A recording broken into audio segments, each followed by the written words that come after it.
Welcome to the Heart of the Equation, where analytical minds explore leadership, professional growth, and the human side of success. This is the space for business professionals in the STEM field to reflect, grow, and redefine success on their terms.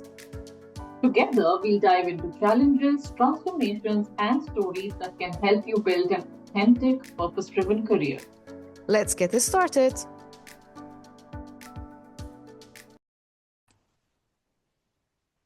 Hello, everyone. Welcome back to another episode of the Heart of the Equation. We have another wonderful guest today, Vikrant Dongre. He is a HR leader and the founder of Leadsource. He has a lot of experience in the field of life science, STEM fields. I'm so excited to have you here today, Vikrant. We have a lot of our listeners have a lot of questions about recruitment, leadership, HR strategy, what goes on behind the scenes, because most of the people who listen to this podcast are on the other side of the equation. So welcome to a podcast, Vikrant. Tell us a little bit about yourself. Super great. Thank you very much, Sara. And thank you, everyone, for having me here. For a quick introduction, I would say I'm at this moment based in Basel, Switzerland, with my family, three daughters, my wife. I'm basically now an HR director with Leadsource Consulting, which is an Italian-based organization in pharma.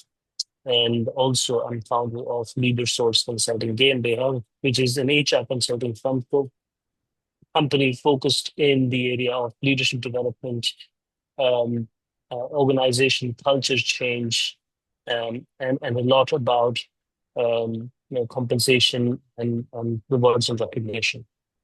Exciting. Thank you very much for joining us. Actually, this episode is going to be very interesting for those listeners who work in, we have a lot of listeners from pharma, life science, and you have a lot of experience in this field. So I have a lot of questions around that.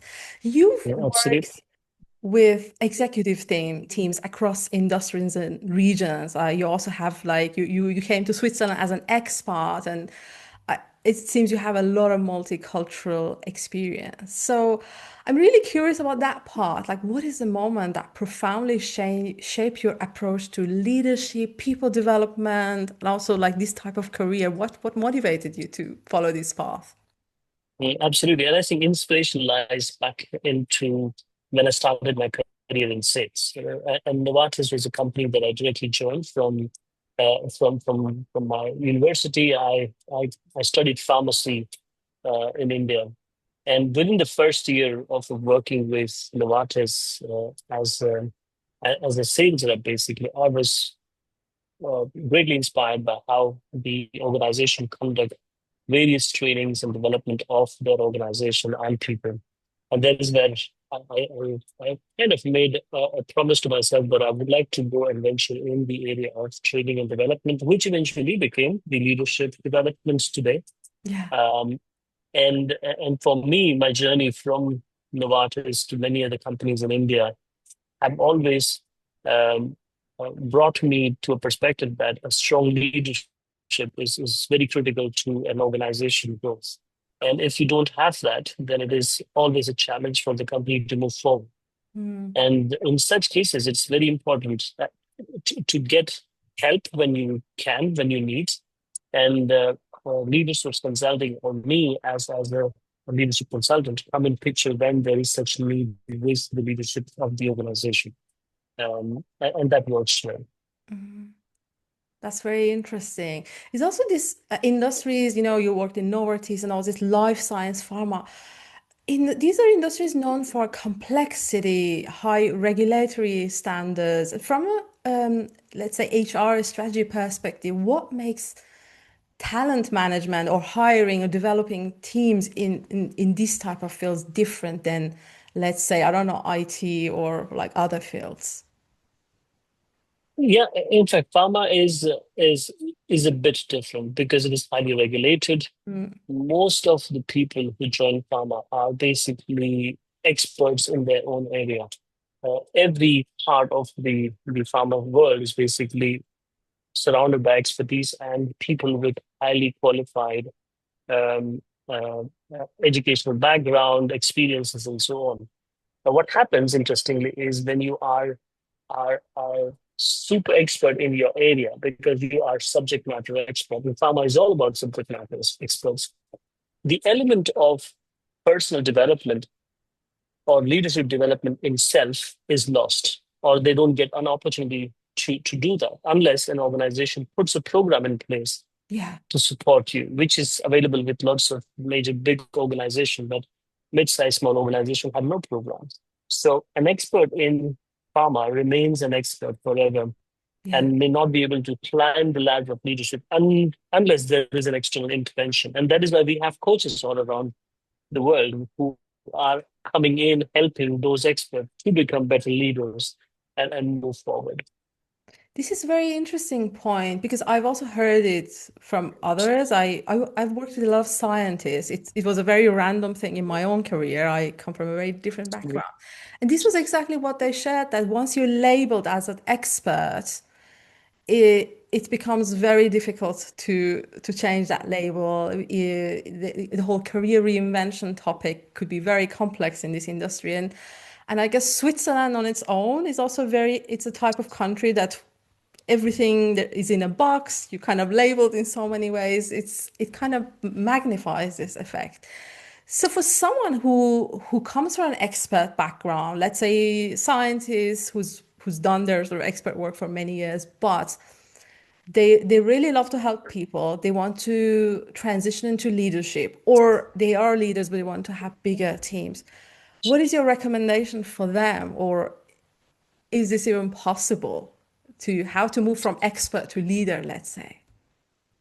Yeah, uh, I think one of my experience with experts is basically they always want to help.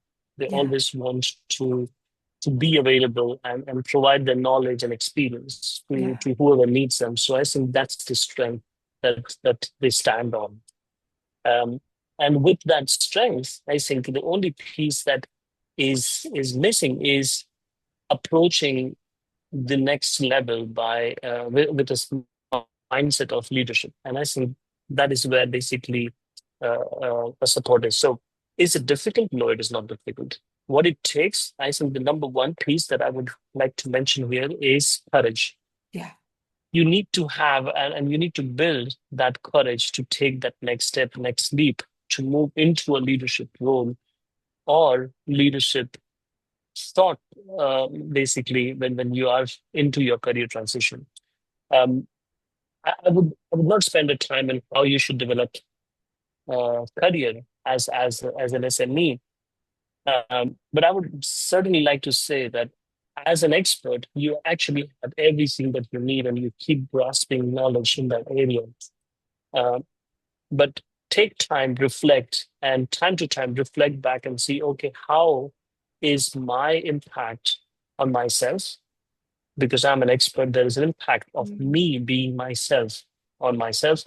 How am I impacting others around me?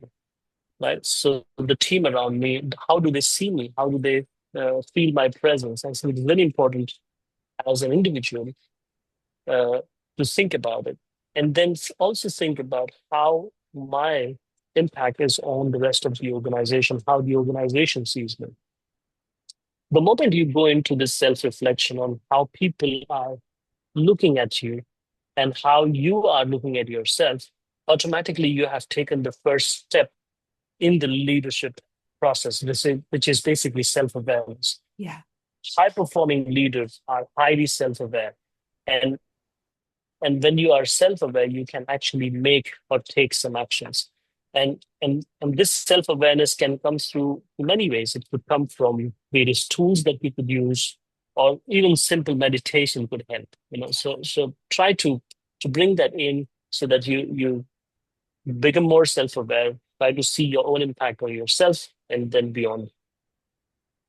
That was really, I resonate with every word you shared. The first part, showing that courage, is also something I think happens with a lot of expert type of people, is that they, there is this belief, that if I perform well, if I do a good job, that next leadership thing is going to be handed over to me at some point. And it used to be like that maybe 20 years ago. I think we had a lot of that.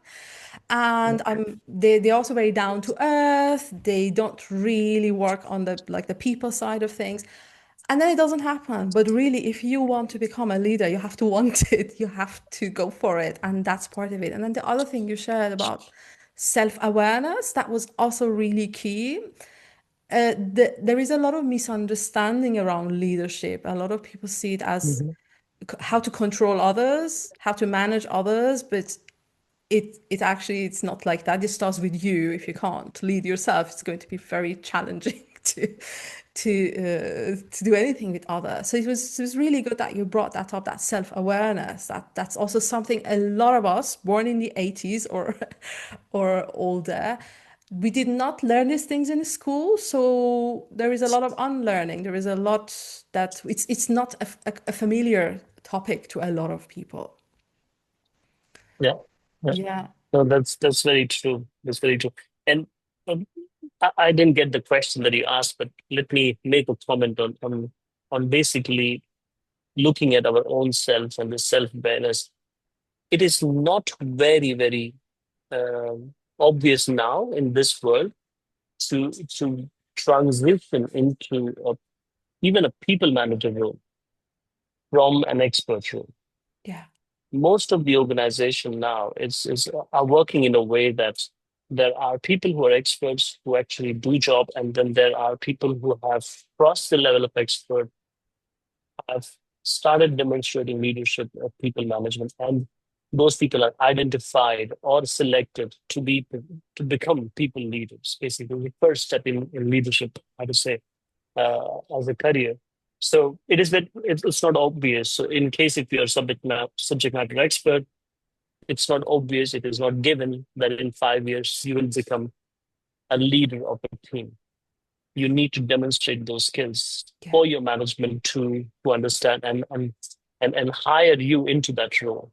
So most of the companies, and I've been in talent acquisition in this market for more than I would say more than 15 years, and I have done recruitments which are internal. I have done recruitments which are external, and every time I have seen that organization, they want to hire someone with some level of leadership experience already to become people manager.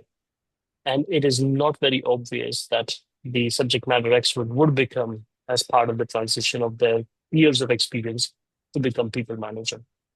I'm not very sure if I've addressed the one that you mentioned, but definitely this is something I would like to say that take the self-awareness very seriously and make sure that you not only are looking for yourself as a self-aware leader, but also making sure that people around you also see you as a people leader moving forward. That's actually quite interesting what you shared. It was pretty useful. We did an episode earlier about leading without authority. So you don't need actually the title to do all of this. It's really about Absolutely, yeah. your vibe, how you relate to others. And it's a skill. Is some of us are not born with it. We have to learn it. Some of us were lucky to have parents or education that showed us that path. But that was very useful. Thank you for sharing about that. But also, I have a question about Switzerland because a lot of people, I mean, we will get back to this topic again. Yep. A lot of people who are listening to this are expats in Switzerland. They came to Switzerland, maybe their partner found a job here, something. They're navigating this culture and it's not very clear. I think it's a very special country. It's a small, we have four languages. The work culture is a little bit different. So share us a little bit more about what is different in Switzerland from the point of view of, let's say, a foreigner, expat, someone like that, who wants to enter this market, also specifically life science, pharma kind of industry. Yeah, absolutely. In life science, pharma, IT, I see all is connected. So it could be in any industry. And probably I would give you my experience. And my experience is not everything. Um, um, what I would say about my experience with my own self and people that I've seen who actually come here as expat and then have the transition of moving into jobs, a lot of time they are followers of spouse, where they come here and they get stuck. Stuck in the sense they have brilliant education, brilliant experience, but when they come to Switzerland, they see that there is an invisible wall that you cannot cross, where you are not able to get a gainful employment, if I might say like that, uh, in a very short time. Yeah. I've also seen a lot of um, expats coming here and immediately getting into jobs. So, what is the difference between people who are getting into jobs faster versus people who are not getting into jobs faster? I would say it is not about your skills. It is not about your experience. It's not about you as a person. I think it is more about the Swiss market or the job market. Most of the jobs in Switzerland, be it small company or large company, they are filled in, and you're not hearing it for the first time. They get filled in through references. Yeah. That is basically more than 50-60% of the jobs. And when I say references, that means that people who know you become your ambassador and are happy to talk about you to the potential hiring managers. And these people who are basically your ambassadors are not necessarily recruiters. They are not necessarily HR people.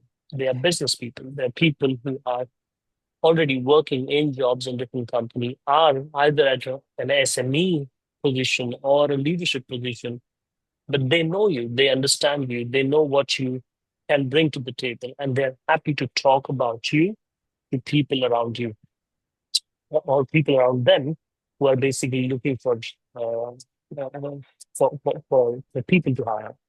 So that is the most important piece in Switzerland, I would say, as the reference. Um, the second piece that I would say is language. So, and you must be wondering, Vikrant, you should say language first and then references, but it is actually reverse. It is references first and then language, because the moment you have the right reference, the hiring managers have an option. They have an option where they say that I have two candidates. One candidate comes with a strong recommendation and reference and may or may not speak the language that I need. And on the other side, I have somebody who speaks the language but doesn't come with a reference. Who am I going to choose? As a hiring manager, I would like to work with people that I know I can trust. And it is easier for me to hire people who come with references, even if they don't have 100% language competency. So that's why I say references first and language is second. Of course, there are many places where language might come first, because those are the jobs where references doesn't matter at all. Most of the sales jobs, basically, if you see, are basically not necessarily needing the references. For them, language is the most important skill, because they can. I also hire starters or interns or training who they don't know at all. So that's how I would like to put in perspective that Swiss market is different. It is easier if you're networked, highly networked, and have your own ambassadors around you who are basically happy to talk about you. And then that goes, and I can keep talking about it for hours because this is my favorite topic. And here, basically, when you want to build those ambassadors, one thing you also know about Swiss market is networking is the key. And when I say networking, that means you are in the right forums, you are in the right places where there are people who are like you or who are uh, potential to become your ambassadors. You need to be there, be it online forum like this, or it could be some meetings or some conferences which are taking place across Switzerland. If you think that you have your potential ambassadors there, you need to be there. You need to go there, talk to people, introduce yourself. And then automatically you will have your own environment, which is basically very Swiss, job friendly environment for you. Yeah. This was exactly my experience, actually. I can totally confirm that's what happened to me. I came to Switzerland. I mean, I was very young, but I didn't speak the language. I was living in Sweden before. I didn't speak the language. Someone recommended me. I worked in supply chain for 10 years, and I just promised to my boss, future line manager, that I will learn the language. It was not the highest priority, and I did, and then things changed, and then I became Swiss. But it was really the references, and then language was something that happened. And because of that, at, I still do not know how to apply through these job platforms. I've never done that in my life. I still do not know how to write a proper CV, a resume, because all of the opportunities I've had was through networking, references, knowing people, being recommended, having the right conversation with the right person. So I'm actually embarrassed to say that I really, if you bring a CV to me, I really don't know what to do with it. I know how to hire with reading a CV, but I don't know how to do it for myself. So this is really true. It's also something regarding the networking, because it's also a challenge a lot of people talk about, especially the introvert type. A lot of experts who have spent a lot of time, they're very on their own. They're very good at just doing things on their own. They feel uncomfortable in this environments. They suddenly feel it's not so authentic to I hear things like, I don't want to sell myself, but how to do networking in an authentic way from your point of view? How Yeah, to avoid that awkwardness? no, absolutely. And I think networking is, I would say, a new word. For people who are born in 70s and 80s like us, um, we never knew networking until the time that we actually reached university or started working in company. Then we started knowing, okay, what networking is. Probably I was not even aware of it until I reached Switzerland. So I'm far behind it.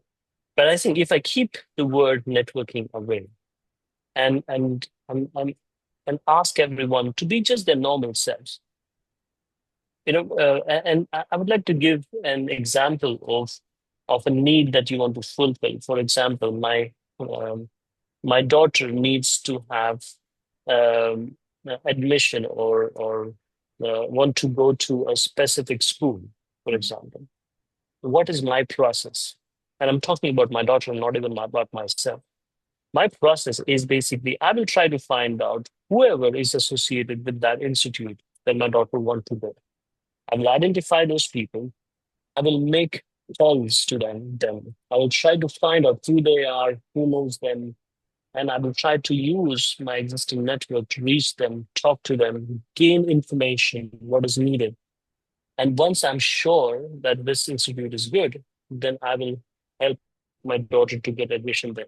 This I do very, very proactively. Mm. And here I need information, and that's why I'm trying to reach out to people. Now, why don't people do that for themselves? When I need a job, I need to find out, okay, who are connected to that job? Who can give me that information? Who should be knowing about me? And who can talk about me? And why do I not do this very consciously for myself? By reaching out to these people, try to build a network around a job. Each job has their own network. Why don't I do that? And I think it is basically knowing people, understanding them, and giving information to them. You are trying to give information about yourself, not selling yourself, basically. It's more about giving information to others and build ambassadors for you. These are the ambassadors who are going to talk about you. So it would be useful to reach out to them, talk to them, share your information. You don't have to always go and say that I'm talking to you because I'm looking for a job. As an authentic person, I would personally say that I'm reaching out to you because I'm looking for a job. But this conversation that I'm going to have, it's not because I want to use you to get a job. I would like to share about myself, about my experience, so that when you know someone, you can actually talk about me to them. And it's not only once. I would like to do at least twice or thrice with the same person so that they know me even better. Because just one conversation, one coffee meet is not enough to actually build relationship. You need to keep on talking to them, keep on engaging those people on anything that you think is important. The base here is basically they should know about you and know about you enough and have trust in you enough that they can talk about you with others.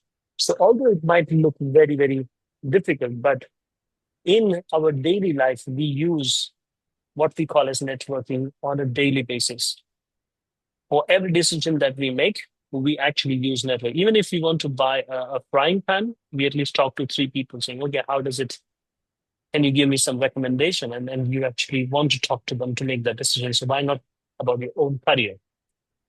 Yeah, it's just a social skill. We have made it sound more complex than it is, but it's basic It is, yeah. human social skill. And this is so true. Just being authentic, having something to serve others, build this normal human relationship without thinking too much about what can I get out of them. Is also what I can offer. So that was really helpful. Thank you. There's also something before I forget, because a lot of people who listen, we have a lot of listeners who are, let's say, in their 40s, even 50s or late 30s. They have already the experience. They have a lot of credentials. We have so many people who have the PhD, the MBA, or like all the other PMPs, all the certificates. But when it comes for them to look for a new job, I see they're really struggling. Sometimes you're marked as the overqualified. Some organizations are a little scared that you wouldn't follow the instructions maybe, or you're too old to change. So there is a lot of thoughts around it. So what can you Yeah. share and what do you recommend to these people? Because this is also the age that you have the most experience. Yeah. In fact, this is most commonly what I as well see in basically um, in the job market. Usually, a lot of time, people who are in their 40s and 50s are scared because they feel already that they're old. And I would like to tell or say in this podcast is basically the life expectancy in Switzerland is about 85 to 90 years. So you're not even half of Yeah. the life expectancy. So you're half young, you're not old. And secondly, if you see the work environment, obviously the retirement age in Switzerland is 65 and 68. So even if you consider you have another 20 years to work, so it is not something which that means half of the 45 years that you actually work in Switzerland, basically you are at half of the age, which is 40 to 50. You have another 20 to 15 to 20 years to work. So you're not old. That is, I would like to establish that first. Secondly, in terms of the expertise that we bring in and the experience that we bring in, it is quite possible in many cases that the industry doesn't have a relevant job for you with what you bring in your PhD or your certification as a PMP or agile or whatsoever. Now, my recommendation, or probably instead of my recommendation, I would say what I have seen working is basically people try to split their entire experience into packets of deliverables that they can do or they can make. And these packet of deliverables are the offerings that they can actually go and sell out. So instead of selling that I am a PhD, I'm a postdoc with research experience, that may not be sold in the company because the company is not looking to hire a PhD or postdoc or with the kind of specific experience background that you may have. And even if you are a simple pharmacist, even then. So what has worked for people is they splitted their whole experience into packets of delivery that they can make, and each packet they sold as individual.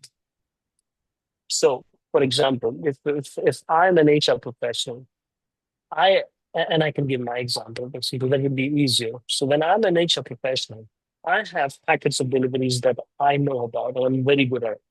is basically I have talent acquisition experience of more than 15 years. I have learning and development experience of more than 6, 7 years.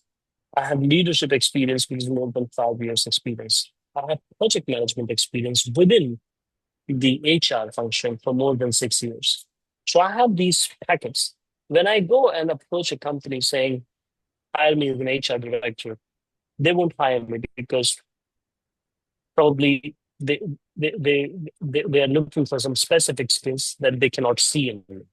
But when I say to a specific job that I'm a talent acquisition partner, I can offer you this service, the chances of me getting hired are much higher than selling an HR director label. I can quickly sell a skill, which is basically talent acquisition, or I can quickly sell a skill, which is leadership development. I can quickly sell a skill of coaching to someone because they look for those skills, and Yes. it'll be easier that way. And secondly, not only in organization, as people who have not worked in Switzerland for on a job, I would say for a lot of people, it has worked that they started their own small consultancy business because then you can use these packets that you have as skills into to various offerings to many clients. So you don't have to work with one company. You can work for more than one company and sell the range of deliveries that you have, the range of offerings that you have. So that is what my thinking, my perspective is. And I have seen that working. And in case if anybody has questions, please reach out to me and I can share more ideas around it. Sure, that was very helpful. I've never heard advice so practical around this. I think it's also a little bit of a stigma that not many people talk about it. So thank you for that. And probably my last question, I can talk to you forever. It's really interesting. It's about that program. I've heard about this program that you're doing around maybe coming back to work after a break or reinventing yourself, and I guess it's only for women. I'm not sure about it. So maybe you can explain more about your leadership program.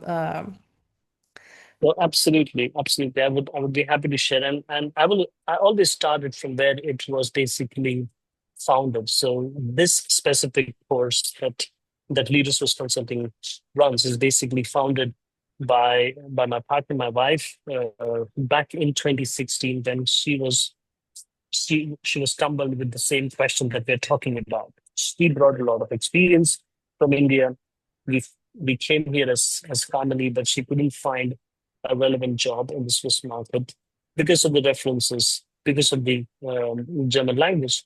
She was not able to quickly find one, and then she decided to go ahead of the curve rather than running behind the job. She wants to just go ahead of the curve, start her company, and become an employer. And she did that. She started this company in India, and her focus was to hire people, specifically women who want to return back to their career. And I think that was her emotional support to people like hers.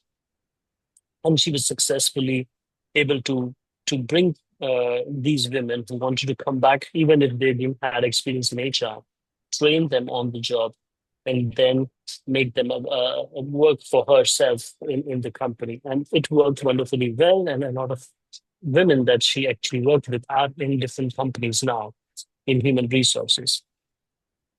10 years down the line, I'm trying to follow path of my wife, and within leadership consulting, I tried to make it more organized because Switzerland is a very organized market. So we have a course called Talent Acquisition Business Partner Certification. This certification is addressed to all individuals who have good level of experience that they have brought from wherever they were. Either they are looking for a career transition, that means they are probably not happy with what they are doing or not happy with the compensation that they are making, and they want to shift to a new career, which can bring them to better success. So that is one group. The second, or the rest of the group, is basically all individuals, and mostly women, who actually come with their spouse. They are in Switzerland and they're stuck. They bring plenty of experience, but they don't know how to make use of that experience. So for them, we try to offer an opportunity where they can take a course, which is basically a comprehensive 3 months course with project experience, with LinkedIn learning certifications of talent acquisition, plus AI HR certification on talent acquisition, and the 12 sessions of one-to-one interaction practice with industry leaders, where you actually go through classroom session over the weekends and try to gain knowledge and understanding and practice with other learners who are like you. And at the end of the session, basically, you would be given a certification that you have completed this course.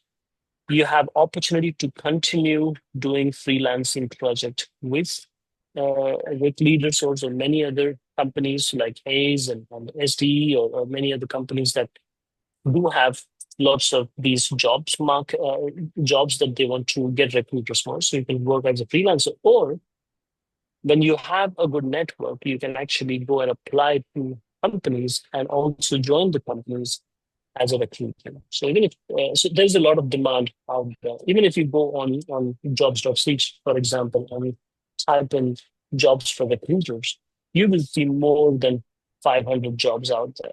Not for all the 500 jobs are suiting to the course that we have. But what I would like to say that there is ample opportunity out there for people who want to start or get to a career of human resources.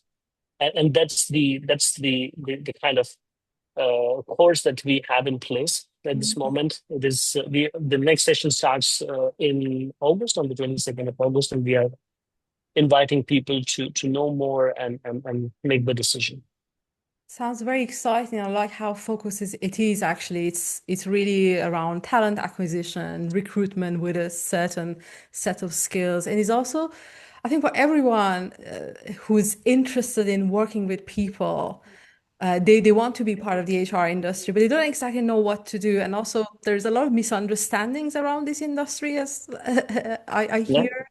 Like they think, oh, your job is just to look at CVs and do matchmaking, but it's not really like that. There is a lot that goes into all of this to bring real talent that can create yeah, impact in companies. So that's amazing. no, So everyone who's listening, absolutely. we'll put the details. I'll ask for the link from you later. Put the Yeah, details in the show notes. And definitely. maybe my last question, because yeah, it's you kind of reaching the end of our conversation about the career reinventors, people who have these either gaps or inconsistent stuff in their resumes. What is your message for them? Because for some people it's a skill, but some also see it as a weakness. Uh, so if I understand the question, you mean to say in case if there is a gap in the resume, how people can fill it up to basically still be available for a job market or start working, right? Now, so my answer to that is basically uh, I could actually take a gap because I might have been sick. That doesn't really question who I am and what my experience was in past, Yeah. right? So when you have a career break in between, and maybe significant career break of like 4 or 5 years or even 10 years, you can always fall back on what you had in your experience and try to sell that even today. Um, Switzerland market is very unique, and I would definitely say career breaks are not a big problem for Swiss market, because here people do take career breaks. They do take sabbaticals. They go off on vacation, or they go off for some personal exploration, and they come back after 4 or 5 years, and they're still, I would say, available for the job market. They get hired. So in case if you're thinking that your career break is a big problem, it is not. And first of all, we should take that off our mind that there's a problem. It is not a problem. It is an opportunity that you have taken a break. Now you want to come back to work. And to support that, you might always want to do some level of certification to add and saying, okay, I'm still uh, catching up with the latest in the market and have a couple of certification or some courses that is helping you doing that. How to presenting this in resume is super important, because the first document that anyone sees is basically resume. And you have to make sure that it is expressed very well in your resume, not the why of you took the break, but what you can offer, even if there is a break in your career. So what are the key skills, competence, or experiences that you can offer to a specific job that you're looking for or applied for? It's very important. That is clearly mentioned. The career breaks are basically resolved in your resume when you have very strong, concrete sell that you can actually make to the potential hiring manager. Thank you. I'm not sure whether I answered your question, You Sara, did. but It was good to yeah. hear that from an HR professional. So that was very useful. Thank you very much, Vikrant. That was very insightful. Before we say goodbye to our listeners, is there anything you'd like to add? Any advice? Yeah, I would only say, and this comes from my favorite selling author. His name is Zig Ziglar.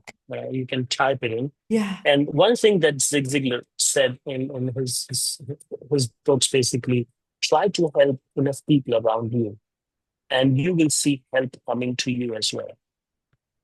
And when I say that, it's basically making sure that you are talking to people, trying to understand them, and try to be helpful to them in some way. And you will see that they return the favor. And that is how you build your ambassadors, you build your network. You need to reach out to people open-heartedly, talk your mind, be authentic. You can always tell them that you're looking for a job, but that is not the main purpose of your job. But offer help that you can do so that they appreciate you. And the moment you do that, you will see that they come back to you with help. Yeah. So that's my final thing. Help enough people around you to get yourself successful. Thank you. Yeah, and that's being a servant leader. I love that. Thank you very much, Vikrant, and thank you to everyone who was listening to us. And goodbye from my side. Thank you. Goodbye, everyone. Goodbye.